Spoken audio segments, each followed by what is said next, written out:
ஆதியாகமத்தின் புஸ்தகம் 32ஆம் அதிகாரம் 26வது வசனத்தை வாசிங்க. அவர், நான் போகட்டும், பொழுது விடுகிறது என்றார். அதற்கு அவன், நீர் என்னை ஆசீர்வதித்தால் ஒழிய உம்மை போக விடேன் என்றான். கண்களை மூடுவோம். நல்ல தகப்பனே, சர்வ வல்லமை உள்ள எங்கள் ஆண்டவரே, இந்த அருமையான வேலைக்காய் உமக்கு ஸ்தோத்திரம். கிருபை உள்ள கரத்தில் எங்களை தாழ்த்துகிறோம் ஆண்டவரே. இப்பொழுதும் நீர் எங்களோடு கூட பேசுகிறதான ஒரு நேரம், இடைபடுகிறதான ஒரு நேரம், உங்களுடைய சத்தத்துக்கு நாங்கள் காத்திருக்கிறோம் ஆண்டவரே. எங்கள் சபைக்கு எங்களுக்கு தேவையான வார்த்தைகளை தந்து நீர் ஆசீர்வதிக்கும்படி நாங்கள் செபிக்கிறோம். வசனத்தினால் எங்களை நிரப்புவீராக. மகிமையினால் ஆலயம் மூடப்படுவதாக. கிருபையுள்ள கரத்தில் எங்களை தாழ்த்துகிறோம். எங்கள் ஆண்டவர் இயேசு கிறிஸ்துவின் நாமத்தில் ஒப்பு கொடுத்து ஜெபிக்கிறோம் எங்கள் ஜீவனுள்ள நல்ல பிதாவே. அல்லேலூயா.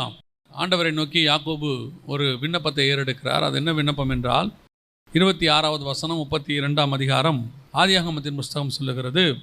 அவர், நான் போகட்டும், பொழுது விடுகிறது என்றார். அதற்கு அவன், நீர் என்னை ஆசீர்வதித்தால் ஒழிய உம்மை போக விடேன் என்றான்.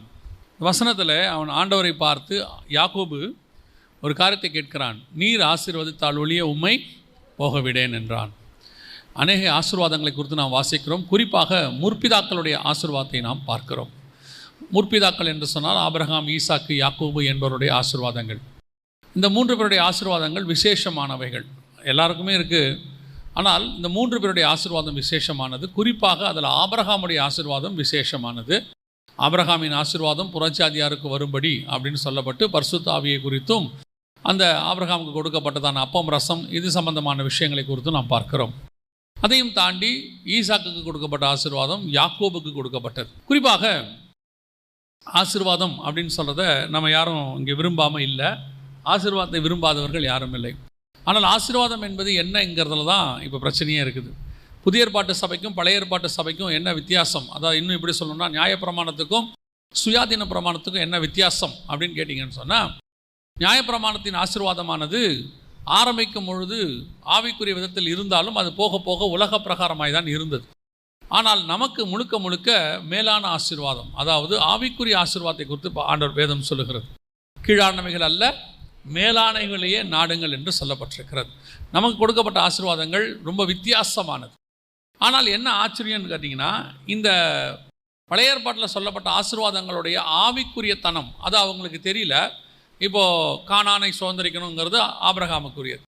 ஆனால் அதனுடைய உண்மையை அவர் பின்னாடி புரிஞ்சுக்கிறார். அதனால தான் எபிரேயர் 11 சொல்கிறாரு, அதை அல்ல அதிலும் மேன்மையான பரமதேசத்தையே அவர் நாடினார் அப்படின்னு இருக்கு. இந்த கானானுங்கிறது பரம கானான். நம்மளாம் இப்போ எதை வாஞ்சிக்கிறோம்?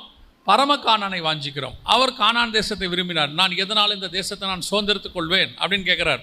அவரை பொறுத்த வரைக்கும் ஆரம்பத்தில் என்னன்னு கேட்டிங்கன்னு சொன்னால், அந்த கானானை சுதந்திரிப்பது தான் ஆசீர்வாதமாக இருந்தது.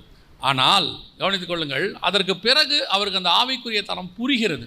அதுக்கு பின்னாடி இருக்கிற ஆசீர்வாதம் புரியுது. அதனால தான் அப்புறமா அவர் சொல்கிறாரு, அந்த தேசத்தை நேசித்தவர் சொல்கிறாரு, எதனால் சுதந்திரத்துக் கொள்ளுவேன்னு கேட்ட அதே ஆபிரகாம் தான் பின்னாடி ஆண்டவர்கிட்ட சொல்கிறாரு, இதை அல்ல இதிலும் மேன்மையான பரமதேசத்தையே அவர் நாடினார் அப்படின்னு இருக்கு. அப்போ அதனால் என்னென்னா, ஒரு இடத்துல அவருக்கு தெரிஞ்சிருச்சு, இந்த தேசத்தை குறித்து அல்ல வேறொரு தேசம் எனக்கு இருக்கிறது, இந்த எருசலேமை அல்ல தேவன் தாமே கட்டி உண்டாக்கின அஸ்திபாரம் உள்ள நகரம் அப்படின்னு இருக்கிறது, அந்த நகரத்தை குறித்து அப்படின்னு இருக்கிறது. ஒரு இடத்துல அவங்க புரிஞ்சுக்கிறாங்க, இது ஆசீர்வாதம் இல்லை, மேலான ஆசீர்வாதம் ஒன்று இருக்குது அப்படின்னு சொல்லி.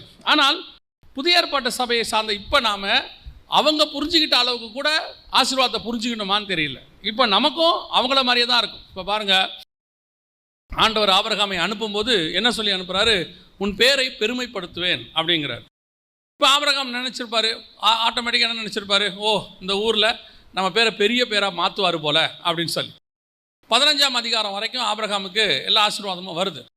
வந்த உடனே நம்மளை மாதிரியே தான் ஆபிரகாம் அடுத்த கேள்வி கேட்குறாரு, ஆண்டவரே எல்லாம் இருக்குதுப்பா, எனக்கு பிள்ளை இல்லையாப்பா அப்படிங்கிறார்.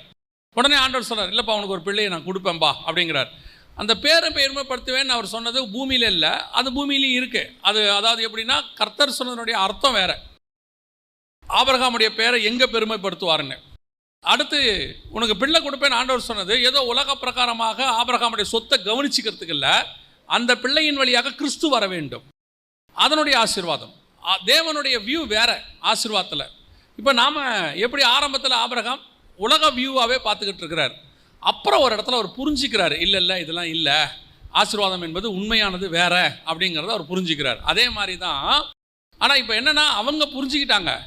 இப்போது அந்த ஒரிஜினல் ஆசீர்வாதத்துக்குரிய நம்ம அவங்கள மாதிரியே தான் ஆரம்பத்தில் இருந்த மாதிரி இருக்கிறோம். இப்போ நாம் எதை சொன்னாலும் இந்த பூமிக்குரியதை பற்றி தான் பார்க்குறோம், பூமிக்குரியதை தான் யோசிக்கிறோம். இப்போவும் நம்ம எதை தான் யோசிக்கிறோம், ஆண்டவர் எனக்கு ஒரு இடம் கொடுப்பாரா, ஒரு வீடு கொடுப்பாரா, சாகிறதுக்குள்ளே ஒரு வீடு கொடுத்துருவாரா, ஒரு 25 வயசு ஆயிடுச்சுன்னா அதுக்குள்ளே பையனுக்கு எப்படியாவது ஒரு கல்யாணம் பண்ணி வச்சுருவாரா, கல்யாணம் பண்ணி வச்சாச்சுன்னா எப்படியாவது ஒரு பேரப்பிள்ளையை பாத்திர மாட்டோமா, பேரப்பிள்ளையை பார்த்த பிறகு எப்படியாவது அடுத்து அந்த பேரப்பிள்ளைக்கு ஒரு கல்யாணத்தை பாத்திர மாட்டோமா, இப்படியே தான் யோசிக்கிறோமே ஒழிய இவைகளுக்கு பின்னால் நமக்கு வேறொரு ஆசீர்வாதம் இருக்கிறது, அதை நாம் புரிஞ்சுக்கிறதில்ல. அதே மாதிரி தான் யாக்கோபுக்கு பின்னாடி போனீங்கன்னு சொன்னால் அங்கேயும் இதே மாதிரி விஷயம் இருக்கு. யாக்கோபு கொஞ்சம் விசேஷம், அவர் ஆசீர்வாதத்தை விரும்புகிறவர். ஆனால் ஒரு இடத்துல இந்த ஆசீர்வாதத்தை பெற்றுக்கிட்டே வரும்போது அவருக்கு ஒவ்வொரு ஆசீர்வாதத்துக்கும் இருக்கிற வித்தியாசம் தெரியுது. முதலாவது ஆசீர்வாதத்தை அவர் எங்கே கேட்குறாரு பாருங்க, வாசிங்க. ஆதியாகமத்தின் புஸ்தகம் 25ஆம் அதிகாரம் 31வது வசனம் வாசிங்க. அப்பொழுது யாக்கோபு, உன் சேஷ்ட புத்திர பாகத்தை இன்று எனக்கு விற்று போடு என்றான். அண்ணன் என்ன செய்யறான்னா, பசியில் இருக்கிறான். அண்ணன் ரொம்ப பசியில் நிற்கிறான், உயிர் போகிற நிலைமையில் அவனுக்கு பசி. அண்ணங்காரன் சொல்கிறான், என் ஜீவன் போது இப்போ எனக்கு எதுக்கு அப்படின்னு சொல்கிறான். அப்பொழுது ஏசா என்ன சொல்கிறான்னா, நான் சாக போகிறேனே, இந்த சேஷ்டபுத்திர பாகம் எனக்கு என்னத்துக்கு என்றான். அது ஏசாவுடைய பிரச்சனை, அது அப்படியே ஒரு பக்கம் இருக்கட்டும். ஆனால் யாக்கோபுக்கு இந்த ஏசாவுடைய சேஷ்டபுத்திர பாகம் அதன் மேலே ஒரு ஆசை இருந்துக்கிட்டே இருக்குது. அதை அவன் பார்க்குறான். ஏன்னா சேஷ்டபுத்திர பாகம்னா என்னென்னா ஆங்கிலத்தில் ஃபர்ஸ்ட் பார்ன் அப்படின்னு சொல்லுவாங்க. எபிரேய மொழியில் இந்த ஃபர்ஸ்ட் பார்னுக்கு எபிரேய வாழ்க்கையில் அதாவது யூதர்கள் இஸ்ரவேலர்கள் மத்தியில் ஃபர்ஸ்ட் பார்னுக்கு நமக்கு புரியும்படி சொல்லணும்னா 2 மடங்கு எல்லாத்துலேயும் கொடுப்பாங்க. இப்போ நீங்கள் பார்த்தீங்கன்னு சொன்னால் தாய்க்கு தலைப்பில்லைம்பாங்க, நம்ம ஊர்லலாம் சொல்லுவாங்க இல்லையா. எதை வச்சாலும் பார்த்தீங்கன்னா ஒரு இது எக்ஸ்ட்ராவாக கொடுப்பாங்க. அந்த மூத்த பிள்ளைக்கு ஒரு பெரிய ஆசீர்வாதம் எப்போவும் உண்டு. என்னதான் ஸ்ட்ராங்காக இருந்தாலும் சின்ன பையனாக கூட தான் வீட்டில் இருக்கிறவன்லாம் அவனை என்ன பண்ணிகிட்டே இருப்பான், நம்ம மட்டம் தட்டிகிட்டே இருப்பான், வேலை வாங்கிட்டே இருப்பான். அண்ணன் சொல்கிறேன் போடாம்பா. இந்த அண்ணங்காரங்கன்றவங்களுக்கு பாடுற ஆட்டம் இருக்குல்ல, அந்த தம்பியை போட்டு பண்ணுற சேட்டை, அது ஒரு பக்கம் இருக்குன்னு வச்சுக்கோங்களேன். இந்த மூத்த பிள்ளைனாலே ஒரு பெரிய, அதுவும் இந்த முதல் குழந்தை பிறந்துச்சுன்னா அந்த வீடே அவனை கொண்டாடி அவனை நல்லா வளர்த்துக்கிட்டே வருவாங்க. நிறைய நேரத்தில் பாருங்கள், 2வது பையன் பிறந்துருச்சுன்னா அந்த முதல் பையன் போகிற ட்ரெஸ்ஸையே இவன்கிட்ட கொடுத்துருவாங்க. இவனுக்கு புதுசாக எடுக்க மாட்டாங்க. அண்ணன் ட்ரெஸ்ஸு சின்னதாக போச்சு நீ போட்டுக்காம்பாங்க. பாதி நாள் அவன் ட்ரெஸ்ஸை போட்டு தான் இவன் வளருவான். அது அக்கா தங்கச்சி இருந்தாலும் அப்படி தான். பாதி நாள் அக்கா போகிற ட்ரெஸ்ஸை தான் தங்கச்சி போடும். ஆனால் அக்காவுக்கு புதுசாக எடுப்பாங்க. எப்பயாவது பர்த்டேக்கு தான் நமக்கு புது ட்ரெஸ் எடுத்து கொடுப்பாங்க. கேட்டால் சொல்லுவாங்க, அக்கா ட்ரெஸ்ஸு வீணாக போகுது, அண்ணன் ட்ரெஸ்ஸு வீணாக போகுது. பல நேரத்தில் பார்த்தீங்கன்னு சொன்னால் அந்த 2வது பையனுக்கு ஆசீர்வாதங்கிறது எப்போவுமே இப்படி ஷேர் பண்ணி தான் வரும். இதை யாக்கோபு பார்த்துக்கிட்டே இருக்கான். அதுலேயும் அப்பாவுக்கு அண்ணன்னா ரொம்ப இஷ்டம். யார்? ஈசாக்கு யார் மேலே இஷ்டம்? ஏசானா ரொம்ப இஷ்டம். பார்த்துக்கிட்டே இருக்கான். எதை கொடுத்தாலும் 2 கொடுக்குறாங்க, எதை கொடுத்தாலும் டபுள் போர்ஷன் போயிட்டே இருக்குது. அது மட்டும் இல்லாமல் இது ஒன்றும் விஷயம் இல்லை, அது மட்டும் இல்லாமல் அதுக்கப்புறம் ஈசாக்குடைய சந்ததி ஏசா வழியாக தான் வரணும், முதல் பையன்றதுனால. இதெல்லாம் அவன் பார்த்துக்கிட்டே இருக்கான். ஒரு நாள் ஒரு சான்ஸ் கிடைக்குது. அண்ணன் கூழ் கேட்குறான், ஏதோ ஒன்று பசிக்குது அப்படின்னு ஒன்று. நம்மளாக இருந்தால் என்ன பண்ணுவோம்? கொடுக்க மாட்டேன்போம், இல்லைனா கொடுப்போம், 2வது சொல்லுவோம். ஆனால் அவன் என்ன கேட்குறான், சரி ஓகே நான் தரேன், உன் சேஷ்டபுத்திர பாகத்தை எனக்கு கொடு. அப்போ அந்த சேஷ்டபுத்திர பாகத்தில் மேலே அவனுக்கு என்ன இருக்குது? ஒரு பெரிய ஆசை இருக்கிறது. சரி இது வந்துடுச்சுன்னா இதுமேட்டு டபுள் ஃபோல்டு வரும். அப்பா ஒத்துக்கிறாரா இல்லையாங்கிறது வேறு விஷயம். ஆனால் அவனுக்கு அது மேலே என்ன இருக்குது? ஒரு ஆசை. அந்த ஆசீர்வாதம் எனக்கு, தலைப்பிள்ளைக்குரிய ஆசீர்வாதம் எனக்கு வர வேண்டும் அப்படிங்கிறதான ஒரு ஆசீர்வாதம் இருக்குது. இந்த வசனத்தை படிச்சுட்டே இருக்கும்போது எனக்கு சமீப காலமாக கர்த்தர் வேதத்தை வாசிக்கும் போது ஒரு காரியத்தை சொல்லி கொடுக்குறார். என்னன்னா உணர்த்துறார். என்னென்னா, வேதத்தை வெறும் நீ கதையாக சரித்திரமாக படிச்சுன்னா அது புக்கு. அதுக்கு பின்னாடி என்னுடைய திட்டம் ஒன்று இருக்கும். அதை நீ தெரிஞ்சுக்கிட்டா தான் அது பைபிள். மற்ற புக்குகளுக்கும் வேதத்துக்கும் என்ன வித்தியாசம்னா, எத்தனையோ சரித்திர புக்கு இருக்குது, அதெல்லாம் படித்தா அதில் சரித்திரம் மட்டும்தான் கிடைக்கும். அதுக்கு பின்னாடி எந்த திட்டமும் இருக்காது. எழுதினவர் சும்மா எழுதியிருப்பார். ஆனால் பைபிள் மட்டும் சரித்திர புத்தகம் மாதிரியும் இருக்கும். ஆனால் அதுக்கு பின்னாடி தேவனுடைய திட்டம் ஒன்று மறைபொருளாக இருக்கும். அந்த மறைபொருளை எப்பொழுது நீ புரிந்து கொள்கிறாயோ அப்போ தான் அது பரிசுத்த வேதாகமாக உனக்கு மாறும். இல்லைனா அது ஹிஸ்ட்ரி புக்கு மாதிரியே தான் நீ படிச்சுக்கிட்டு இருப்ப அப்படின்னார். சமீப காலமாக ஒவ்வொரு விஷயத்துக்கு பின்னாடி அப்படி இருக்கிற சில விஷயங்களே கர்த்தர் அப்படியே சொல்லி கொடுத்துக்கிட்டே வரும்போது இந்த சம்பவத்தை படிக்கும்போது ஒரு காரியத்தை உணர்த்தினார். என்ன அப்படின்னு கேட்டிங்கன்னா, ஏசா சேஷ்டபுத்திர பாகத்தை கொடுத்தா சரி, யாக்கோபு அதுக்கு பதிலாக என்ன கொடுத்தான்? ஏசாவுக்கு என்ன கொடுத்தான்? கூழ் தானே கொடுத்தான். இவ்வளோ தானே நமக்கு தெரியும் இல்லையாம்மா? வாசிங்க 25ஆம் அதிகாரம் 34வது வசனம் கொடுங்க. அப்பொழுது யாக்கோபு ஏசாவுக்கு, நல்லா கவனிங்க, அவன் கேட்டது வெறும் கூழ் தான். யாக்கோபு என்ன கொடுத்தா பாருங்க. அப்பொழுது யாக்கோபு ஏசாவுக்கு அப்பத்தையும் பயிற்றங்கூழையும் கொடுத்தான். அவன் கேட்டதா கூழ் தான், இவன் கொடுத்தது அப்பமும் பயிற்றங்கோள். பயிற்றங்கோள் எப்படி இருந்துச்சான்? 30வது வசனம் வாசிங்க. 30வது வசனம். அப்பொழுது ஏசா யாக்கோபை நோக்கி, அந்த சிவப்பான கூழிலே, கூழ் எப்படி இருந்துச்சு? சிவப்பாக இருந்துச்சு. பயிற்றங்கோள் எப்படி இருந்துச்சு? இப்போ அவன் கொடுத்தது சிவப்பான கூழும் அப்பமும். ஆண்டவர் சொன்னாங்க, யாக்கோபு என்பது இஸ்ரவேல் பூமிக்குரிய சேஷ்டபுத்திர பாகத்தை அதிகமாய் விரும்புகிறான். முதற் பலனான ஆசீர்வாதத்தை விரும்புகிறான். ஆனால் அவன் எதை கொடுத்துட்டான் ஏசா கிட்டேன்னா, அப்பத்தையும் சிவப்பான கூழையும் கொடுத்துட்டான். அப்பமும் சிவப்பான கூழ் எதுக்கான அடையாளம்னு கேட்டால், உடன்படிக்கைக்கான அடையாளம். அதாவது அப்பத்தையும் ரசத்தையும், சிவப்பான திராட்சை ரசத்தையும் அப்பத்தையும் எடுத்து கொடுக்குறாரு. அந்த முதற் பலனான இயேசு எடுத்து கொடுக்குறாரு. ஆனால் அதை எடுத்து யாருக்கிட்ட இயேசு கொடுக்கலன்னு கேட்டிங்கன்னா, இஸ்ரவேலுக்கிட்ட கொடுக்கல. உங்களுக்கு இது உள்ள ஒரு லிங்க் இருக்குது, உங்களுக்கு சொல்கிறேன், கவனிங்க.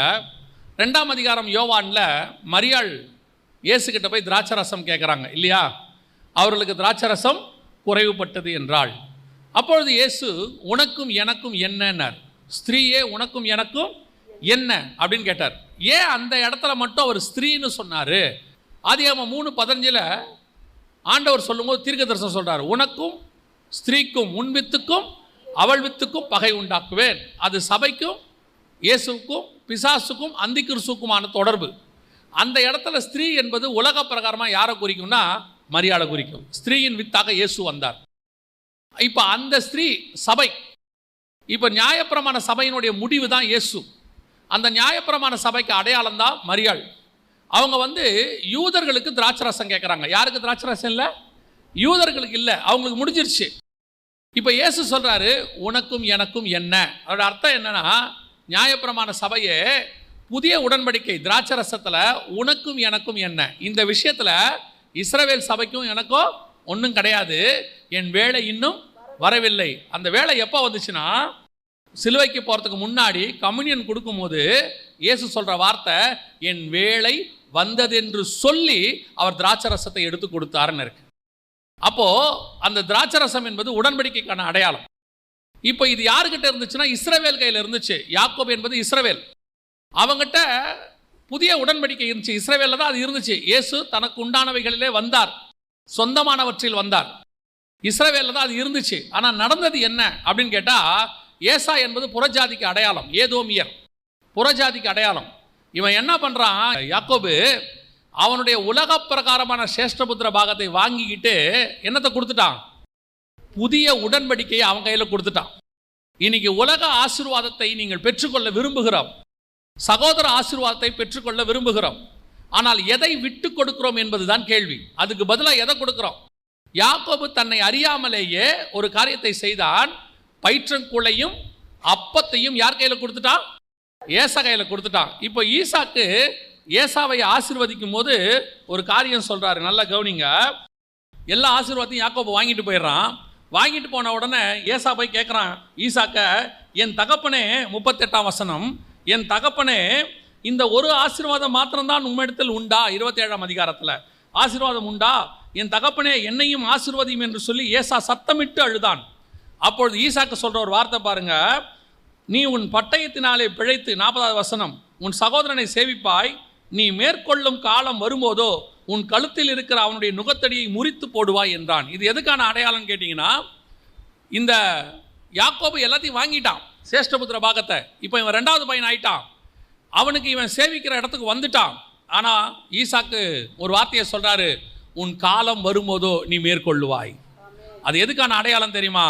இயேசு கிறிஸ்து இஸ்ரவேலில் இருந்த கம்யூனியன் அப்பத்தையும் ரசத்தையும் உடன்படிக்கையை எடுத்து புறஜாதியார் கையில் கொடுக்க சொல்லி அப்போஸ்தலர் கையில் கொடுத்தார். அதனால தான் அந்த கம்யூனியனை பற்றி யாருக்கு எழுதுறாரு பவுலுனா, கொரிந்தியருக்கு எழுதுறாரு. புதிய ஏற்பாடு 11ஆம் அதிகாரம் உங்களுக்கு தெரியும். புறஜாதியாருக்கு உங்களுக்கு ஒப்புவித்ததை, அதனால் புறஜாதியாருக்கு ஒப்புவித்ததை கர்த்தரிடத்தில் பெற்றுக்கொண்டேன். அப்பமும் ரசமும் புறஜாதியார் கையில் வர வேண்டியது.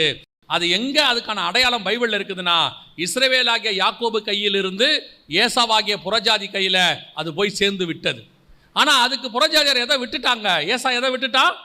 சேஷ்டபுத்திர பாகத்தை விட்டு கொடுத்தான். உலக பிரகாரமான சேஷ்டபுத்திர பாகம் போயிடுச்சு. இப்போ ஏசாவுக்கு தெரியாது, ஏசாவுக்கு இதுக்கு பின்னாடி இருக்கிற ஆவிக்குரிய சத்தியம்லாம் தெரியாது. அவனை பொறுத்த வரைக்கும் எனக்கு சிவப்பான கூழ் கிடைச்சா போதும், உயிர் வாழணும், ஜீவன். அதனால தான் இயேசு கிறிஸ்து சொல்றாரு, இந்த அப்பத்தை புசித்து இந்த பாத்திரத்தில் பானம் பண்ணுகிறவனுக்கு ஜீவன் உண்டு, நித்திய ஜீவன் உண்டுன்னு சொல்றார். இப்போ அவன் சாக போறேன்னு தான் அதை கேட்டு வாங்குறான்.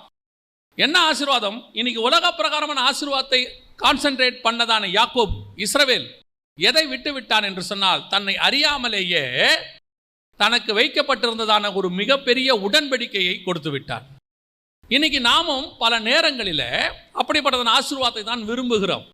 உலக பிரகாரமான சேஷ்டபுத்திர பாகம், உலக பிரகாரமான முதன்மையான ஸ்தானம், உலகத்தில் உள்ளதான ஆசீர்வாதம். எனக்கு தெரிஞ்ச ஆண்டவர் பல நேரங்களில் என்ன பண்ணுவார் அப்படின்னு கேட்டிங்கன்னு சொன்னால், உலக பிரகாரமாய் நமக்கு வர வேண்டியதான மிக முக்கியமான சில காரியங்களை வரவிடாதபடிக்கு தடுத்துருவார். ஏன் தடுத்துருவார் அப்படின்னு கேட்டிங்கன்னா, கிறிஸ்துவின் மூலமாய் ஒரு ஆசீர்வாதம் உங்களுக்கும் எனக்கும் வர வேண்டி இருக்கிறது. அந்த ஆசீர்வாதத்தை பெற்றுக்கொள்ளுகிறதுக்கு இந்த ஆசீர்வாதம் ஒரு தடை.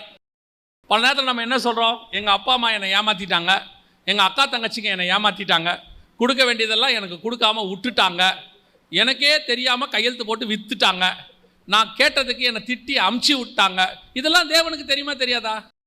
நல்லா தெரியும். அவர் ஏன் அமைதியாக கண்டும் காணாதவரை போல இருந்தார் தெரியுமா? அவருக்கு தெரியும் அவன் என்ன செஞ்சுக்கிட்டு இருக்கிறான்னா, உங்ககிட்ட இருக்கக்கூடியதான சேஷ்டபுத்திர பாகத்தை வாங்கணும்னு நினச்சி பூமியில் இருக்கிற லேண்டு கொஞ்சம் ஒரு 1/2 ஏக்கர், 1 ஏக்கர், 1 கிரவுண்டு, 2 கிரவுண்டு, இதை எப்படியாவது வஞ்சகமாக பிடிங்கணுன்ட்டு உங்களுக்கு விரோதமாக வேலை செஞ்சுக்கிட்டே இருக்காங்க. ஆனால் ஆண்டவர் பார்த்துட்டே இருப்பார்.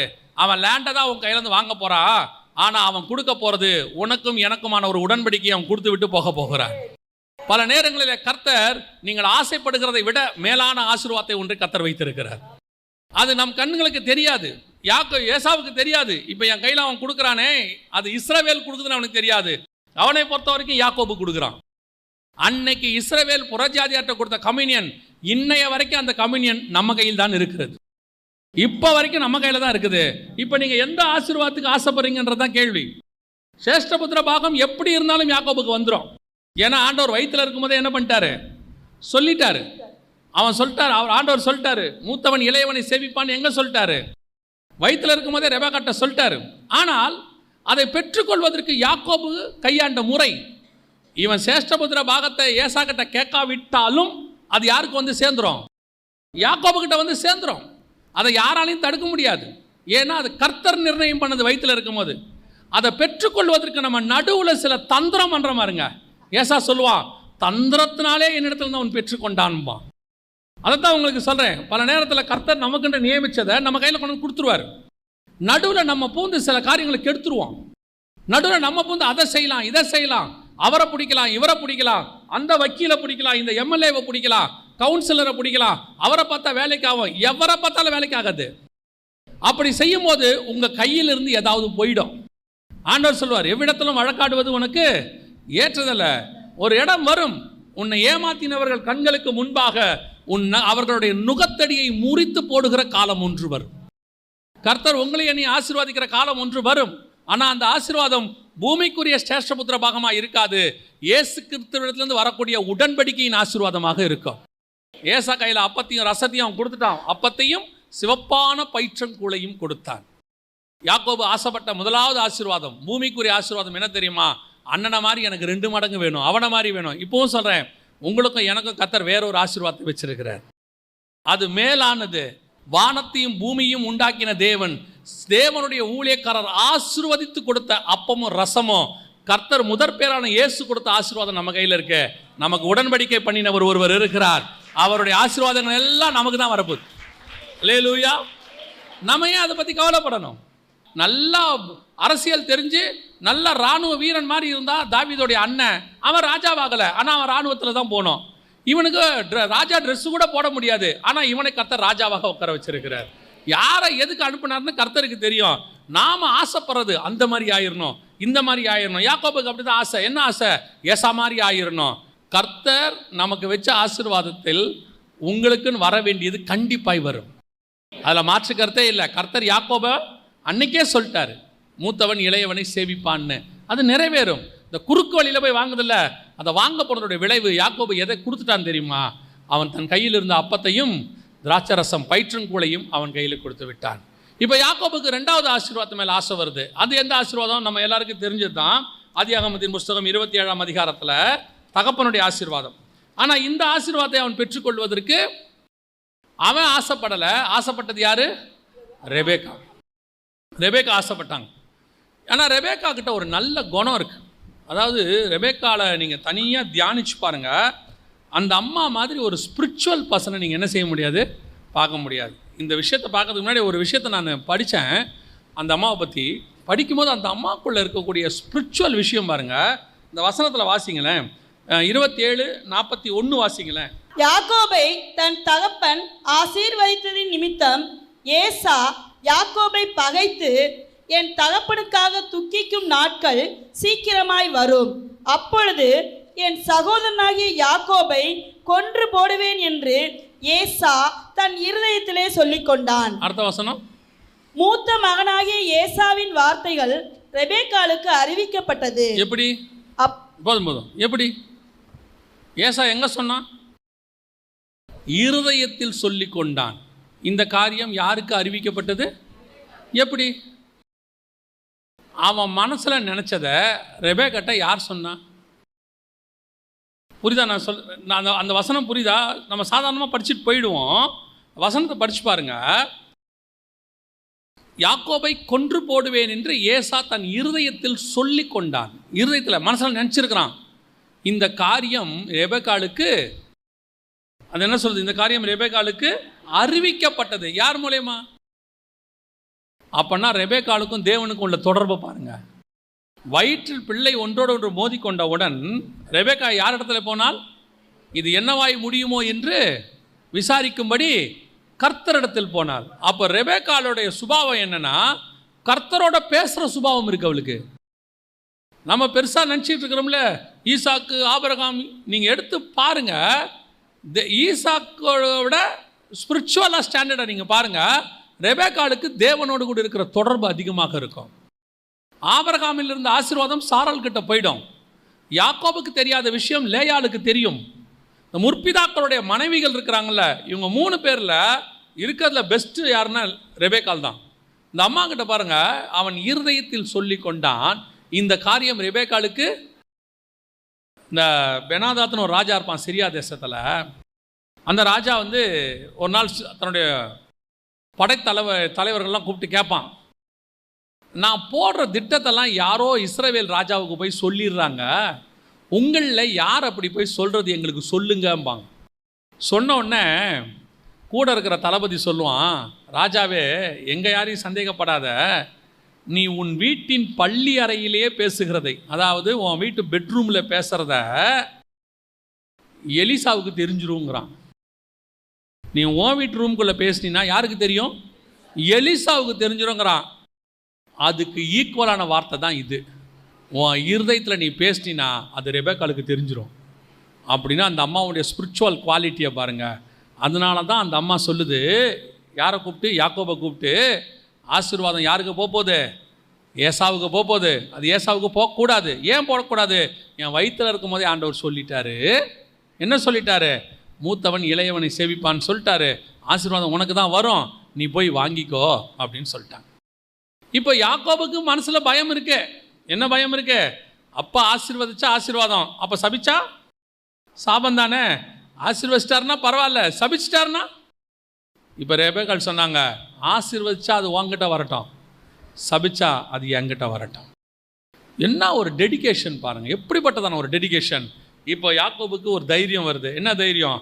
ஆசீர்வாதம் வந்தால் தோத்துறோம், சாபம் வந்தால் அந்த மாதிரி தானே போகுது. பல நேரத்தில் நீங்கள் பார்த்துருக்கீங்களா, நமக்கு பிரச்சனை வராட்டி நம்ம என்ன வேணாலும் செய்வோம் இல்லையா? நமக்கு பிரச்சனை வருதுன்னா இறங்கவே மாட்டோம் பாருங்க. பிரச்சனை அவங்களுக்கு தானே வரப்போகுது, செஞ்சு தான் பார்ப்போமே. அந்த மாதிரி யாக்கோபுக்கு என்னது, போகிறேன், ஆசீர்வதிச்சா ஆசீர்வாதம் எனக்கு, சாபம் வந்தா ரெபேக்காளுக்கு. அந்த மாதிரி தான் சொல்லிருச்சே, உண்மையில் ஒரு சாபம் யாவும் என்மேல் வரட்டும். இது 2வது ஆசீர்வாதம் யாக்கோபுக்கு வர்றது. ஆனால் இந்த ஆசீர்வாதம் ரெபேக்காள் மூலமாக வருகிறவருடைய ஆசீர்வாதம். இது பியூர்லி இதுக்கு பின்னாடி ஒரு அழகான ஸ்பிரிச்சுவல் காரியம் அடங்கியிருக்கும். ஃபஸ்ட்டு பார்த்தீங்கன்னு சொன்னால் யாக்கோபு போய் நிற்பான். யாருன்னு ஈசாக்கு கேட்பார். முதல்ல கேட்ட உடனே நான் யார் ஏசா அப்படிம்பான். உடனே இவன் சொல்லுவான், குரலோ யாக்கோபின் குரல்.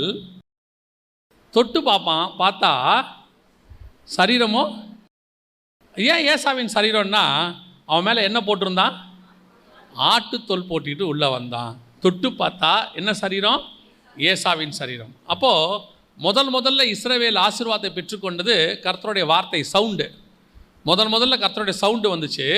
அடுத்து இயேசு தொட்டு பார்க்கிறவராய் வந்தார், மாம்சத்தில் வெளிப்பட்டார், உலகத்தின் பாவத்தை சுதந்திரித்திருக்கிற தேவாட்டுக்குட்டியாய் வந்தார். அதுக்கு பிறகு ஏசா சொல்லுவார், இனி என் மகன்தானோ என்று நான் அறியும்படி கிட்ட வா என்று சொல்லி அவன் என்ன பண்ணானா பையனை? 27வது வசனம்.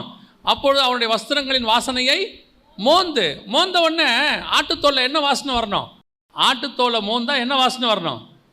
ஆட்டுத்தோல் வாசனை வரணும். ஆனால் அங்கே என்ன வருது பாருங்க, 27வது வசனம் வாசிங்க. அவன் கிட்ட போய் அவனை முத்தம் செய்தான். அப்பொழுது அவனுடைய வஸ்திரங்களின் வாசனையை மோந்து, இதோ என் குமாரனுடைய வாசனை கர்த்தர் ஆசீர்வதித்த வயல்வெளியின் வாசனையை போல் இருக்கிறது. இது என்ன வாசனை? உன்னத பாட்டில் இருக்கிற இயேசு கிறிஸ்துவின் வாசனை. வாரும் நேசரே நாம் வயல்வெளியில் போய் தங்குவோன்னு சொல்கிறாங்கல்ல, குமாரனுடைய வாசனை. குமாரன்னா இயேசு கிறிஸ்து. இது முழுக்க ஸ்பிரிச்சுவல். ஃபஸ்ட்டு வந்தது சவுண்ட், புறஜாதியாருடைய சவுண்டு. இயேசு கிறிஸ்து ஆரம்பத்தில் ஃபஸ்ட்டு 2000 வருஷம் ஆதாம் முதல் கொண்டு நோவா வரைக்கும் பேசிக்கிட்டு இருந்தார். அதற்கு பிறகு தேவன் என்ன பண்ணார்?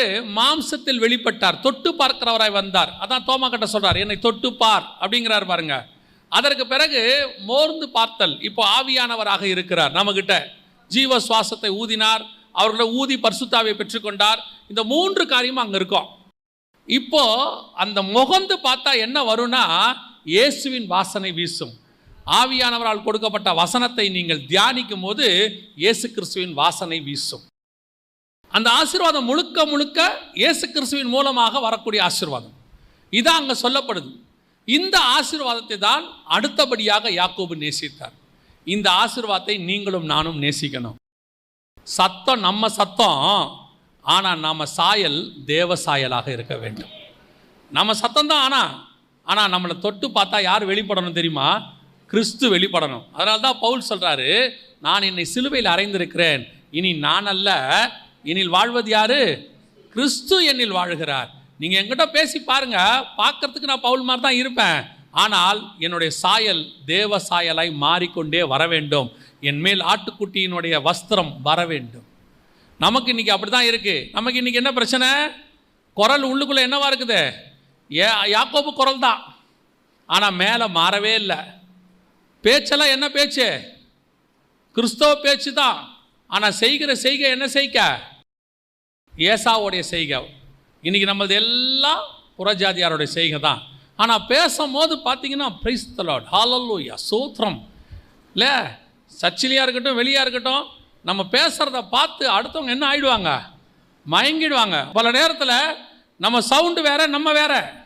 அதனால தான் சொல்கிறேன், இயேசு கிறிஸ்து வெளியே எப்படி இருந்தாரோ அப்படியே உள்ளேயும் இருந்தார், இல்லையா?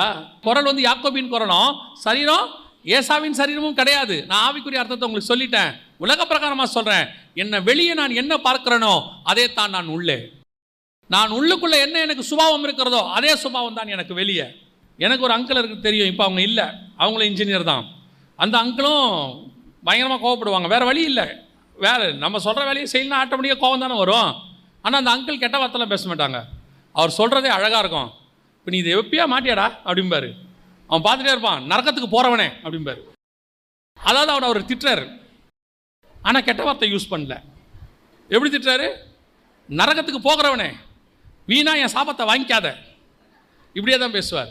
எதுக்கு சொல்கிறேன்? பல நேரங்களில் நாம் உள்ளே யாக்கோபாக இருக்கிறோம், வெளியே ஏசாவாக இருக்கிறோம். சிலர் உள்ளே ஏசாவாக இருப்பாங்க, வெளியே யாக்கோபாக இருப்பாங்க. பல நேரங்களில் ஆசீர்வாதம் இப்படித்தான் வருகிறது. உங்களை என்ன வெளியே பார்க்குறோமோ அதுதான் உள்ளேயும் இருக்க வேண்டும். யாக்கோபு 2வதாக ஒரு ஆசீர்வாதத்தை விரும்பினான்.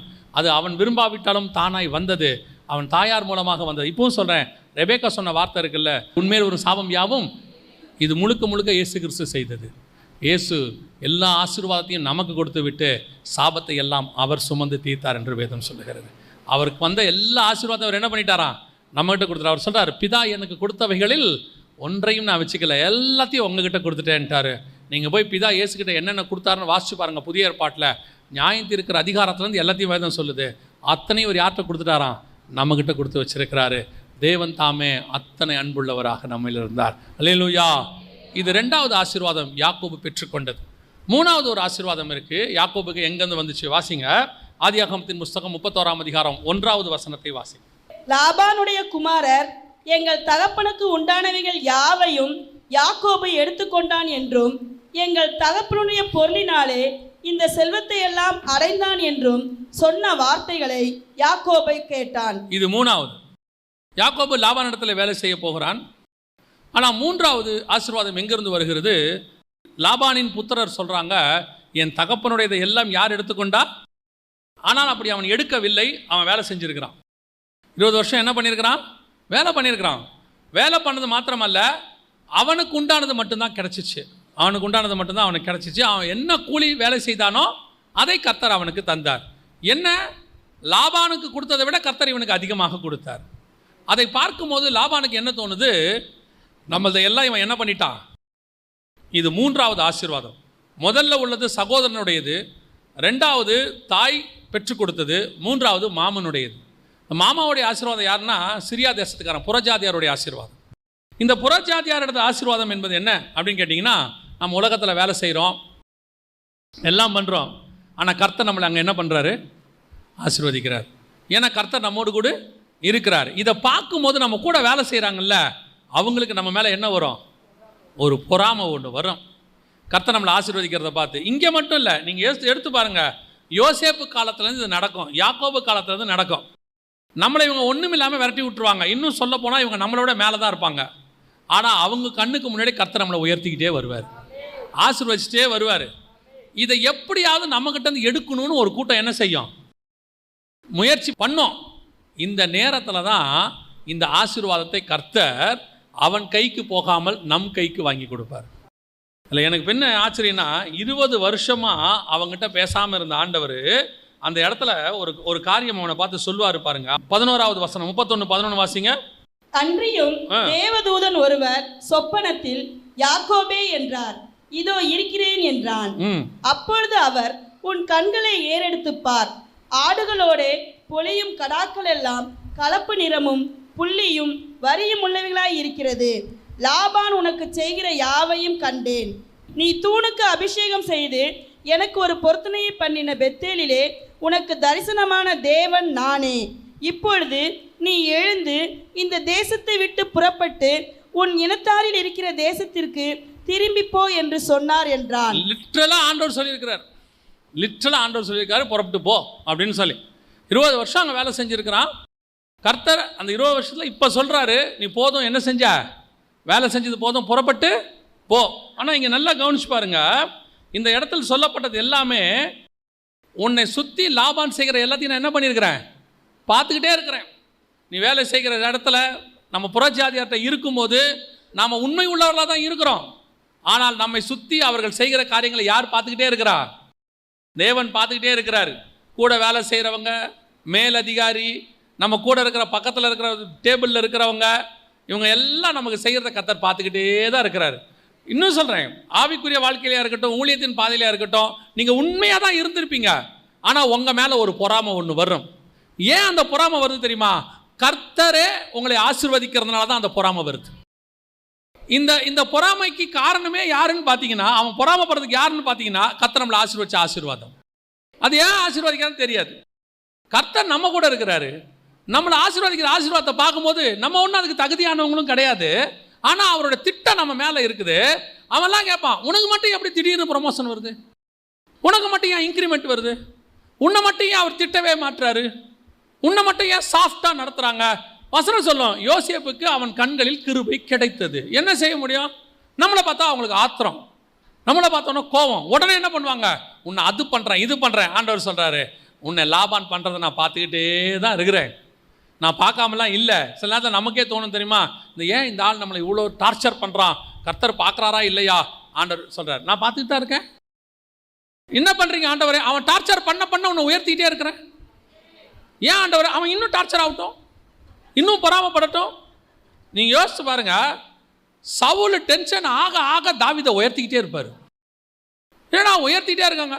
தானியேலுக்கு விரோதமாக இவனுக்கு கிரியை செய்ய செய்ய தானியேலை மேலே தூக்கிக்கிட்டே இருப்பார். என்னடா இவன் மேலே போயிட்டே இருக்கிறான். அதுக்கு தான் நான் எப்பவும் சொல்வேன், நம்மக்கிட்ட ஒரு சுபாவம் இருக்குது. என்ன தெரியுமா? நம்மளை யாராவது எதிர்த்தாங்கன்னு வச்சுக்கோங்க, உடனே நம்ம ஜெபம், அந்த ஆள் இருக்கக்கூடாது, அவனை ரிமூவ் பண்ணிடுங்க, அந்த ஆளை எங்கேயா நம்ம உடனே அவனை தூக்கணும்னு நினைக்கிறோம்ல. ஆண்டவர்ல அவனை தூக்கக்கூடாதும்பாரு. என்ன பண்ணும்? அவன் அங்கேயே தான் இருக்கணும். என்ன, அவன் கண்ணுக்கு முன்னாடி மேலே போயிட்டே இருக்கணும். அவன் டென்ஷன் ஆகிறத நான் பார்க்கணும். ஆண்டவர் சொல்றார், லாபான் உனக்கு செய்கிறதை நான் பார்க்கிறேன், கடைசியாக ஒன்று நடக்கும். ஆண்டவர் சொல்றார், சரி போதும், புறப்பட்டு போ. ஏன் இதுக்கு மேலே இவன் கூட இருக்கிறத அவனுக்கு பயந்து போல, உன்னை ஆசீர்வதிக்கிற காலம் வந்துருச்சு, அடுத்த ஆசீர்வாதத்துக்கு நீ போகணும். எங்கே போனோம்? பெத்தேலுக்கு போனோம். அங்கே போனால் தான் உன்னை வச்சு நான் அடுத்த காரியம் செய்ய முடியும். நீ புறப்பட வேண்டிய காலம் வந்தது, புறப்பட்டு போ. ஏன் இத்தனை நாள் நீ இருந்தது போதும். ஆண்டவர் உனக்கு சொன்ன காரியங்கள் எல்லாம் கொண்டு செய்கிறார், உன்னை ஆசீர்வதிக்கிறார். உனக்கு விரோதமாக உருவாக்குனவர் கண்களுக்கு முன்பாக ஜீவனோடு கூட வைத்தார். உன்னை ஒழிப்பேன்னு சொன்னவன் கண்ணுக்கு முன்னாடி இன்னும் வச்சாரு. பலருக்கு என்ன, உன்னை மாத்திரன்னு சொன்னவங்களுக்கு முன்னாடி அவனை மாற்றிட்டார் ஆண்டவர். உன்னை இந்த இடத்தோடு தூக்குறேன்றப்பாரு, அவனை தூக்கியிருப்பாரு. என்ன நடந்துச்சு? சில சொல்லுவாங்க, என்னன்னே தெரில, திடீர்னு அந்த ஆளை காணும். திடீர்னுலாம் அவர் காணும் இல்லை, அவர் தேவ பிள்ளைகளுக்கு எதிராக எழும்பினவர். ஆண்டவர் பிளான் பண்ணிக்கிட்டே இருந்தார். அவர் உச்சத்துக்கு வரும்போது, தம்பி நீ போயிட்டு வந்து தூக்கி போட்டு போயிட்டார். அந்த தேவன் நம்மோடு கூட இன்னும் இருக்கிறார், இன்னும் ஜீவனோடு கூட இருக்கிறார். நமக்கு ஒரு ஆசீர்வாதம் வரும். எது வரும் தெரியுமா? நாம கையிட்டு சம்பாரிச்சதை ஒரு நாளும் கர்த்தர் இன்னொருத்தன் கைக்கு விட்டு கொடுக்கவே மாட்டார். ஆமாம், அதுவும் புறஜாதியார் கையில் கொடுக்கவே மாட்டார். ஏன் கொடுக்க மாட்டார் தெரியுமா? அது கர்த்தர் நமக்கு கொடுத்த சுதந்திரம், கர்த்தர் நம்மை ஆசீர்வச்ச ஆசீர்வாதம். சில நேரத்தில் அப்பா அம்மா கிட்டேருந்து வர வேண்டியது வராமல் இருக்கும், வர வேண்டிய சொத்து வராமல் இருக்கும். அதுக்கு பின்னாடி கர்த்தருக்கு நிறைய ரீசன் இருக்கும். இப்போவும் சொல்கிறேன், சில நேரங்களில் நமக்கு புறஜாதியருடைய ஆசீர்வாதங்கள் வர விடாதபடிக்கு தடுப்பார். அதே நேரத்தில் நம்முடைய ஆசீர்வாதத்தையும் அவன் கையில் கர்த்தர் விட்டு கொடுக்க மாட்டார். லாபான் எல்லாத்தையும் எடுத்துக்கலாம் என்னென்னமோ செஞ்சு பார்த்தான். கடைசியில் துரத்திக்கிட்டே வந்துட்டான், அடித்து பிடிச்சி வரான். எனக்கு ரொம்ப சந்தோஷம் என்னென்னா, யாக்கோபு ஆண்டவர்கிட்ட போய் ஜெபமே பண்ணல. யாக்கோபுக்கு தெரியாது லாபான் துரத்திக்கிட்டு வரான்னு. அவன் பாட்டுன்னு கேஷுவலாக இருக்கான் பெயர் சபாவில். துரத்திக்கிட்டே வரான். வந்துட்டு பெரிய பந்தாவாக பேசுவார் லாபான். உன்னை என்ன வேணாலும் பண்ணுறதுக்கு எனக்கு என்ன இருக்குது, அதிகமாக இருக்குது, அது அவர் அடித்து வெட்டி போட்டுருவேன் நான். நேற்று நைட்டு ஆண்டவர் என்கிட்ட பேசிட்டார், உன்னை ஒன்றும் செய்யக்கூடாதுன்ட்டார். அதனால் நான் உன்னை ஒன்றும் செய்யலை போட. காரணம், துரத்துனது லாபான், காப்பாற்றினது கர்த்தர். கர்த்தரை தாண்டி யார் நம்மளை என்ன செய்ய முடியும்? யார் எதுவும் செய்ய முடியாது. அவன் சொல்லுவான். சிலர் சொல்லுவாங்க, உன்னை இல்லாமல் பண்ணிடுவேன், அப்படி பண்ணிடுவேன், இப்படி பண்ணிடுவேன், உன்னை நடுத்தரில் நிறுத்தி காட்டுறேன் பாரு.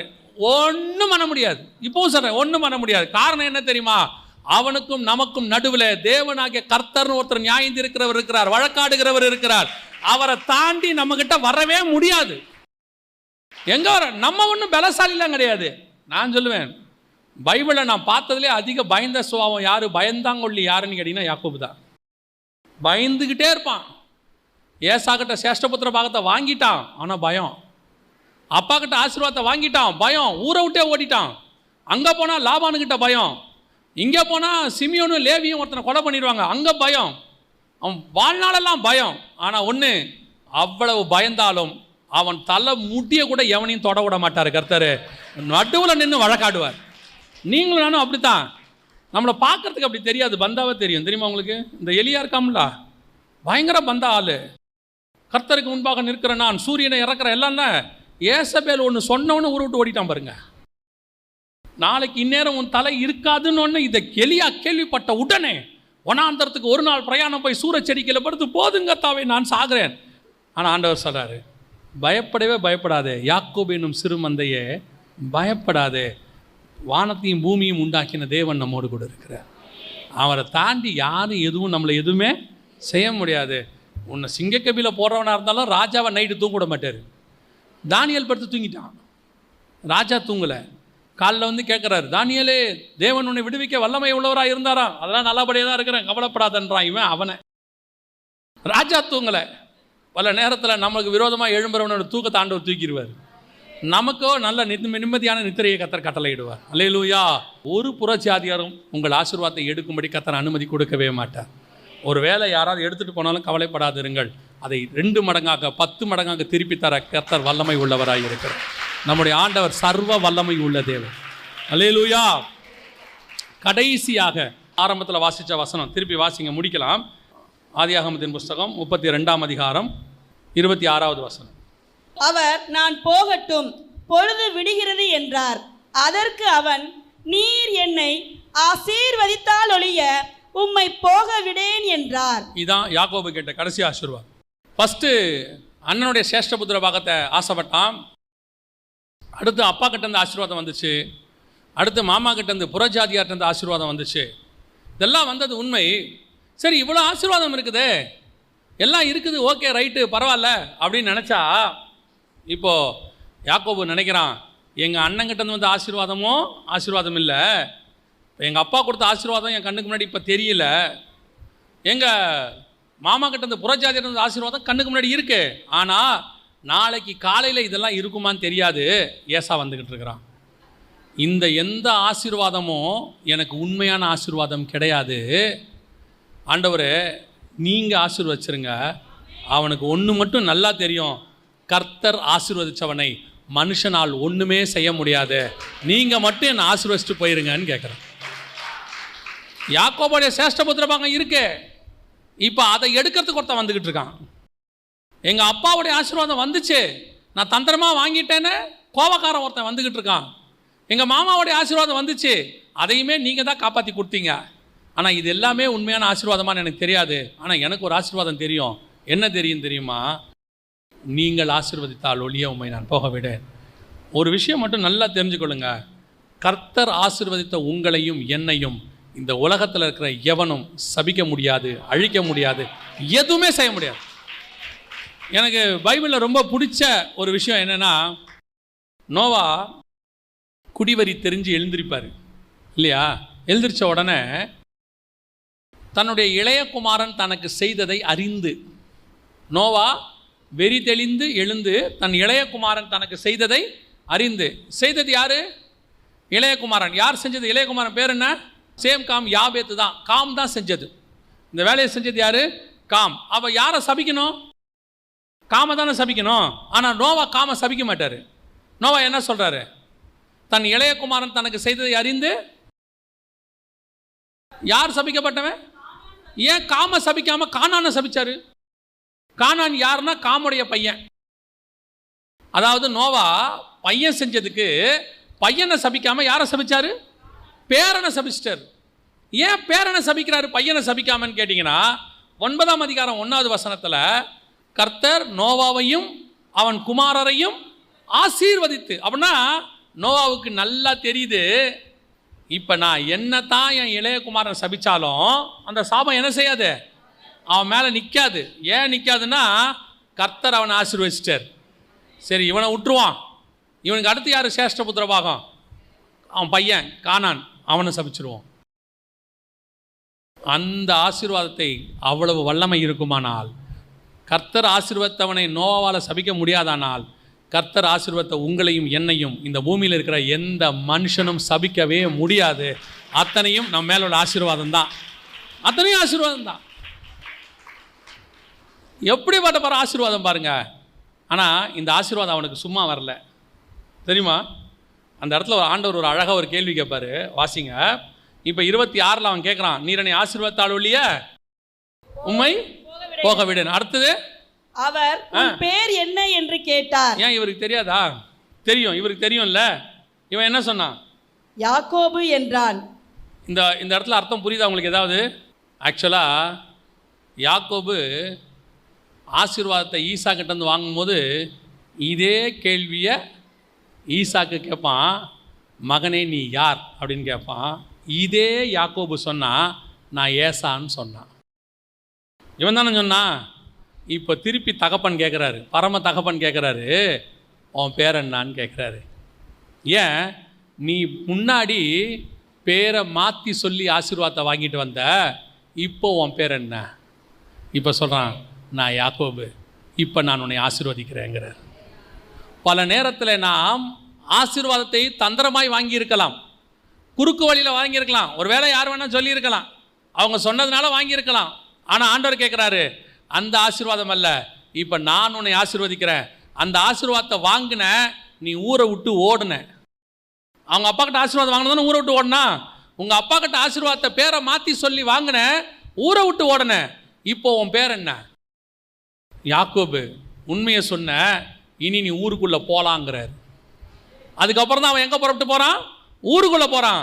தப்பான விதத்தில் வாங்கின ஆசீர்வாதமாக இருந்தாலும் நீ ஊரை விட்டு ஓடுற நிலைமை வரும். சில நேரத்தில் உண்மையை சொல்லுவதனால பிரச்சனை வரும் நீ நினச்சினா, கர்த்தர் சொல்கிறார், இல்லை, உடே தகப்பன் திருப்பி கேட்குறாரு, உன் பேர் என்ன? அந்த தகப்பங்கிட்ட ஏசான்னு சொன்னவன் இந்த தகப்பங்கிட்ட சொல்கிறான், நான் யாக்கோபு. இப்போ சொல்கிறாரு, நான் உன்னை ஆசீர்வதிக்கிறேன். அந்த தகப்பன் பேரை நீ தப்பாக சொல்லி வாங்கின, என்கிட்ட உண்மையாக சொல்லி வாங்கியிருக்கிற. அந்த ஆசீர்வாதம் ஊரை விட்டு ஓட வச்சிச்சு. இந்த ஆசீர்வாதம் உன்னை ஊருக்குள்ளே திருப்பி கொண்டு வந்துருச்சு. அல்லேலூயா. இதுதான் மெய்யான ஆசீர்வாதம். இந்த ஆசீர்வாதத்தை தான் கர்த்தர் உங்களுக்கும் எனக்கும் நியமித்து வைத்திருக்கிறார். நிறைய பேர் சொல்லுவாங்க, யாக்கோபுனா எத்தன் அப்படின்னு. இல்லை, யாக்கோபுனா அடிச்சுவட்டை பின்பற்றுகிறவன். ஏன்னா அங்கே குதிங்காலை பிடிச்சிக்கிட்டே வெளியே வந்தான்ல, அவங்க அண்ணன் காலை பிடிச்சிட்டே வந்தான் இல்லையா, அதனால் அந்த காலை பிடிச்சிக்கிட்டு வரவேன்னு அர்த்தம்.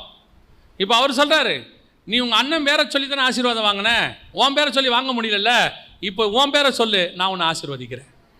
அவன் சொல்கிறான், நான் குதிங்காலை பிடிக்கிறவன் இல்லை, நீ தேவனுடைய ஜனம். இன்னொருத்தன் காலை பிடிச்சி வாங்கின ஆசீர்வாதம் இல்லை, இன்னொருத்தன் பேரை சொல்லி வாங்கின ஆசீர்வாதம் அல்ல. நான் உன்னை இஸ்ரவேலாய் மாற்றுகிறேன், தேவனுடைய ஜனமாய் மாற்றுகிறேன், என்னுடைய ஆசீர்வாதத்தை நான் உனக்கு தருகிறேன். இந்த ஆசீர்வாதத்தில் உன்னை இருந்து ஒருவனும் உன்னை தூக்க முடியாது. இப்போ யோசித்து பாருங்க, இஸ்ரவேலை ஆசீர்வதிக்கிறவர் உறங்குவதும் இல்லை, தூங்குவதும் இல்லை. இஸ்ரவேலை காக்கிறவர் உறங்குவதும் இல்லை, தூங்குவதும் இல்லை. இஸ்ரவேலின் தேவனாகிய கர்த்தர் உங்களையும் என்னையும் ஆசீர்வதிக்க வல்லமை உள்ளவராக இருக்கிறார். பல நேரங்களிலே நாம் எது ஆசீர்வாதம் தெரியாமல் இருக்கிறோம். யாக்கோபுக்கு எது ஆசீர்வாதம் தெரியல. அண்ணனுடைய சேஷ்டபுத்திர பாகத்தை ஆசீர்வாதம் நினைச்சான், அதனால பகை வந்துருச்சு, அதனால கம்யூனியன் கையை விட்டு போயிடுச்சு. அம்மா சொன்னாங்கன்னு போய் அப்பா கிட்ட பேரை மாற்றி சொல்லி பொய் சொல்லி ஆசீர்வாதத்தை வாங்கினா, அது பொய் சொல்லி வாங்கின ஆசீர்வாதம். என்ன சொன்னாலும் அந்த ஆசீர்வாதம் அப்பா கிட்ட சொன்ன பொய். இப்போ இந்த அப்பா கேட்குறாரு, உண்மையை சொல்லு, உன் பேர் என்ன? அவங்ககிட்ட நீ ஏசான்ட்ட, ஓகே ரைட், இப்போ சொல்லு, உன் பேர் என்ன? நான் யாக்கோபு தான். இன்னைக்கு நான் உன்னை ஆசீர்வதிக்கிறேன். உன் பெயர் இனி இஸ்ரவேல் எனப்படுவதாக. இனி நீ ஏசாவும் இல்லை, யாக்கோபும் இல்லை, இனி தேவனுடைய ஜனம். தேவ ஜனத்துக்குரிய எல்லா ஆசீர்வாதமும் உனக்கு வந்து சேரும். எப்படியாவது குறுக்கு வழியில் வாங்கிடலாம், அவரை பிடிச்சி வாங்கிடலாம். ஆண்டவர் சொல்றாரு, உண்மையை சொல்லு, நீ உண்மையை சொல்லு, உன் பேர் என்ன? நான் யாக்கோபு, இன்று முதல் நான் உன்னை ஆசீர்வதிப்பேன். ஆசீர்வாதம் உனக்கு வரும். ஆண்டவரே சர்டிஃபிகேட் தூக்கி வரும்போது, ஆண்டவரே ரேஷன் கார்டு அதை தூக்கி வரமா போடு, ஆண்டவரே கம்யூனிட்டி சர்டிஃபிகேட் அதை தூக்கி வரம் போய். அப்புறம் எப்படி தான் ஆசீர்வாதம் வரும்? பரத்திலிருந்து வரும். சர்வ வல்லமை உள்ள தேவன் உங்களுக்கு ஒரு சீட்டு கொடுக்கிறார்னா அதை தடுக்க யாராலையும் முடியாது. நமக்கு தான் பல நேரங்களில் அறிவு பொத்துக்கிட்டு வேலை செய்யும். அப்படியே மேலே ஆட்டுத்தோலை போத்திக்கிட்டு, எப்படியும் யாக்கோபு வந்து நேராக யாக்கோபு மாதிரி பேசியிருக்க மாட்டான், கொஞ்சமாவது ஏசா மாதிரி பேச ட்ரை பண்ணியிருப்பான். இப்போ நம்ம அப்படி தானே செய்வோம், குரல் மாற்றி. இந்த ஃபோன்லாம் சிலர் பாருங்களேன், குரல் மாற்றி பேசுகிற மாதிரி பேசுவோம், பேசும்போதே தெரியும் நமக்கு அவன் தான் பேசுகிறாரு. அப்புறம் கேட்போம், நீ தானே கண்டுபிடிச்சிட்டிங்களா அப்படின்னு. அதான் தெரியுது பேசும்போதே நமக்கு. அந்த மாதிரி தான் யாக்கோபு பேசும்போதே அவருக்கு தெரிஞ்சு போச்சு இது யார் தான்ட்டு. ஆனால் அவர் கேட்குறாரு, ஓ பார்க்குறதுக்கு ஏசா மாதிரியே இருக்குதே, பேசுறது பார்த்தா யாக்கோபு மாதிரி இருக்குதே. எல்லா ஆசீர்வாதமும் தகப்பன்கிட்ட போய் சொன்னான் ஏசான்னு, ஊரை விட்டு ஓடிட்டான். இப்போ தகப்பன் கேட்குறாரு, உன் பேர் என்ன? யாக்கோபு. சரி ஊருக்குள்ளே வா திரும்பி. உலக ஆசீர்வாதம் ஊரை விட்டு ஓட பண்ணும், தேவனுடைய ஆசீர்வாதம் ஊருக்குள் வர பண்ணும். அல்லேலூயா. யாக்கோபின் மெய்யான ஆசீர்வாதம் அவர் கையில் இருக்கிறது, நம்முடைய மெய்யான ஆசீர்வாதமும் அவர் கையில் இருக்கிறது. அல்லேலூயா. நாம் ஜெபிக்க போகிறோம். எல்லாம் எழுந்திருக்கலாமா தேவ சமூகத்தில்? ஆண்டவர் உங்களுக்கு ஒரு உண்மையான ஆசீர்வாதத்தை வச்சிருக்கிறார். அது கீழானது அல்ல, மேலானது. வானத்திலிருந்து ஒரு பிளான் உங்கள் மேலே இருக்கு. பரலோகத்தினுடைய திட்டம் ஒன்று உங்கள் தலைமையில் இருக்கிறது. ஆபிரகாம் இடத்தை ஆசைப்பட்டார், இந்த தேசத்தை நான் எதனால் சுதந்திரத்துக் கொள்வேன்? ஒரு நாள் அதே ஆபிரகாம் சொல்றார், இது இல்லை, இதிலும் மேன்மையான பரம தேசத்தையே நான் நாடினேன். அண்ணனுடைய ஆசீர்வாதம், அப்பாவுடைய ஆசீர்வாதம், மாமாவுடைய ஆசீர்வாதம் எல்லாத்தையும் பெற்றுக்கொண்ட யாக்கோபு ஒரு நாள் தேவனை பார்த்து கேட்கிறார், நீர் என்னை ஆசீர்வதித்தால் ஒழிய உம்மை நான் விட மாட்டேன். ஏன் யாக்கோபு இவ்வளவு ஆசீர்வாதம் வச்சிருக்கிறியே? இவ்வளவு ஆசீர்வாதமும் ஆசீர்வாதம் அல்ல, நீர் ஆசீர்வதிக்கிற ஆசீர்வாதம் தான் மெய்யான ஆசீர்வாதம். ஆண்டவர் உன்னை வானத்துக்குரிய ஆசீர்வாதத்தினால் நிரப்ப விரும்புகிறார், நிரப்ப விரும்புகிறார். உங்களுக்கு விரோதமாய் உருவாக்கப்படுகிற எல்லா ஆயுதத்தையும் வாய்க்காமல் பண்ண போகிறார். உங்களை விரட்டிக்கிட்டு வர்றவங்க, துரத்திக்கிட்டு வர்றவங்க, ஏசா மாதிரி ஆட்கள் உங்களை கொலை பண்ண வர்றாங்க நீங்கள் நினைக்கிறீங்க. ராமுழுக்க தூக்கம் இல்லாமல் இருக்கீங்க, என்னை ஒழிச்சு கட்டிடுவாங்கன்னு நினைக்கிறீங்க. ஆண்டவர் சொல்கிறார், இல்லை இல்லை இல்லை இல்லை, அவர்கள் எல்லாம் வந்து உன்னோடு சமாதானமாய் போவார்கள். ஏசா வந்து சமாதானமாய் போனான், லாபான் வந்து சமாதானமாய் போனான். எனக்கு தான் பயம், என்ன நடக்குமோன்னு. கர்த்தர் சொல்றார், ஒன்றும் நடக்காது, உன்னை யாரும் எதுவும் செய்ய முடியாது. காரணம், சர்வ வல்லவருடைய ஆசீர்வாதம் உன்னோடு கூட இருக்கிறது. உச்சம் தலை முதல் உள்ள கால் வரைக்கும் ஆசீர்வதிக்கிற தேவன் உன்னோடு கூட இருக்கிறார். உனக்கு விரோதமாய் உருவாக்கப்படுகிற ஆயுதங்கள் வாய்க்காது. தைரியமா நீங்க சொல்லுங்க. அவன் நினைச்சான் லாபானுடைய ஆசீர்வாதம் இருந்தா நல்லா இருக்கும்னு. இப்ப அந்த லாபான் ஆசீர்வாதம் தான் அவனுக்கு பிரச்சனை. ஏசா வரானே, இதெல்லாம் கொண்டு போட்டுருவானோ, வெட்டிடுவானோ, ஆத்துக்கு அந்த பக்கம் கொஞ்சம், ஆத்துக்கு இந்த பக்கம் கொஞ்சம் மாற்றி நிற்க வைக்கிறான். ஏசாவுக்கு அந்த ஆசீர்வாதத்தில் கொஞ்சம் கொடுத்து அனுப்புகிறான். முன்னாடி அனுப்புங்க, ஏசாவை கூல் பண்ணுங்க. எவ்வளோ காரியத்தை செஞ்சு பார்க்குறான். ஆனால் அவனுக்கு ஒன்றும் தெரியல, ஒன்றுமே நீ தரல. ஆனால் லாபானை சமாதானமாய் தேவன் போக பண்ணினார். நீ ஒன்றும் கொடுத்தாலும் கொடுக்காவிட்டாலும் உன்னை சமாதானமாய் போக பண்ணுகிற ஆண்டவர் ஒருவர் இருக்கிறார். உனக்கு பிரச்சனை வராதபடி அவர் பத்திரமாய் பாதுகாத்துக் கொள்வார். அவர் உங்க கூட இருக்கிற வரைக்கும் ஒரு கவலையும் நமக்கு கிடையாது. நம்மோடு கூட இருந்து அவர் வழக்காடுகிறவர், நமக்காக யுத்தம் பண்ணுகிறவர், நமக்காக பரிந்து பேசுகிறவர், வேணுமென்றால் நமக்காக அவரே சாபத்தை சுமக்கிறவர். அப்படிப்பட்ட ஒரு தேவன் நம்மோடு கூட இருக்கிறார். ஒப்பு கொடுப்போமா தேவ சமூகத்தில்? ஆண்டவரே, இந்த உலகத்தில் இருக்கிற எல்லா ஆசீர்வாதத்தை விட உங்ககிட்ட இருக்கிற மேலான ஆசீர்வாதம் தான் எங்களுக்கு தேவை. ஆண்டவரே, அப்பா அம்மா மாமனார் மாமியார் மூலமாக வர ஆசீர்வாதத்தை விட எனக்கு உங்கள் மூலமாக வர ஆசீர்வாதம் தான் மேலான ஆசீர்வாதம். ஒப்பு கொடுப்போமா? சர்வ வல்லமையுள்ள எங்கள் தகப்பனே, இந்த அருமையான வேலைக்காய் உமக்கு நன்றி. நீர் எங்களை ஆசீர்வதித்தால் ஒழிய வேறு எந்த ஆசீர்வாதமும் எங்களுக்கு நிலையானது அல்ல. ஆண்டவரே, நீங்கள் எங்களை ஆசீர்வதிக்கிற தேவன், நீர் எங்களை ஆசீர்வதிக்கிற தேவன். பூமிக்கும் வானத்துக்கும் நீர் சர்வ வல்லமை உள்ள தேவனாய் இருக்கிறார். எங்கள் மேல் வைத்திருக்கிற பரலோகத்தின் திட்டத்தை, ஆசீர்வாதத்தை, பரலோகத்தின் ஆசீர்வாதத்தை எங்களுக்கு தந்து ஆசீர்வதிப்பீராக. முடிவு பரியந்தம் அதில் நிற்க எங்களுக்கு கிருபை பாராட்டும். எங்கள் ஆண்டவர் இயேசு கிறிஸ்துவின் நாமத்தில் ஒப்பு கொடுத்து ஜெபிக்கிறோம் எங்கள் ஜீவனுள்ள நல்ல பிதாவே.